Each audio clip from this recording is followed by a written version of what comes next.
அல்லாஹ் குர்ஆனிலே சொல்வான் முஹம்மதுர் ரசூலுல்லாஹ்.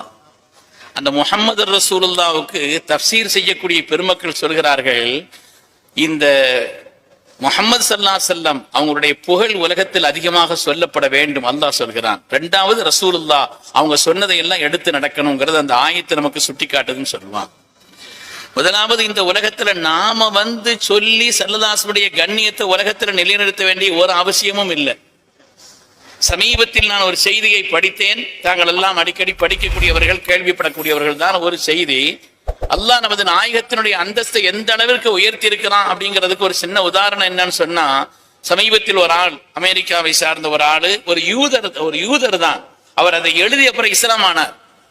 அவர் ஒரு விஷயத்தை சொல்கிறார், இந்த உலகத்தில் அதிகம் யாருடைய பெயர் உச்சரிக்கப்படுகிறது என்று நான் பார்த்தேன். படைப்பினங்களிலே இந்த உலகத்தில் அதிகமாக உச்சரிக்கப்படக்கூடிய ஒரு பெயர் ஹஜ்ரத் முஹம்மது ஸல்லல்லாஹு அலைஹி வஸல்லம் அவர்கள்.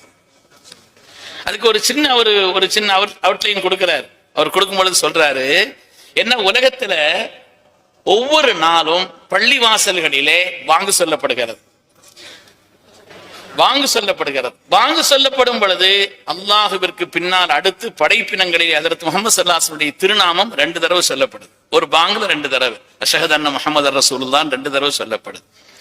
ஒரு நாளைக்கு 5 வேளை சொல்றாங்க, 10 தடவை ஸல்லல்லாஹு அலைஹி வஸல்லம் திருநாமம் சொல்லப்படுது. உலகத்தில் தோராயமாக 45 லட்சம் மஸ்ஜிதுகள் இருக்கிறது. 45 லட்சம் மஸ்ஜிதுகளின் வழியாக ஒவ்வொரு நாளும் 10 தடவை கண்மணி முஹம்மது ரசூலுல்லாஹி ஸல்லல்லாஹு அலைஹி வஸல்லம் திருநாமம் சொல்லப்படுதுன்னா, ஒரு நாளைக்கு அவங்களுடைய திருநாமம் உலகத்தில் எவ்வளவு உச்சரிக்கப்படுகிறது? 45 லட்சம் இன்று 10ன்னா எவ்வளவு ஆச்சுங்க? 4.5 கோடி. கிட்டத்தட்ட 4.5 கோடி தடவை உலகத்தில் யாருடைய பெயர் உச்சரிக்கப்படுகிறது? இது அல்லாஹ் ஏற்படுத்திய ஏற்பாடு. நாம ஒன்று உலகத்தில் உண்டாக்கி வைக்கல, ரப்பு ஏற்படுத்தியது.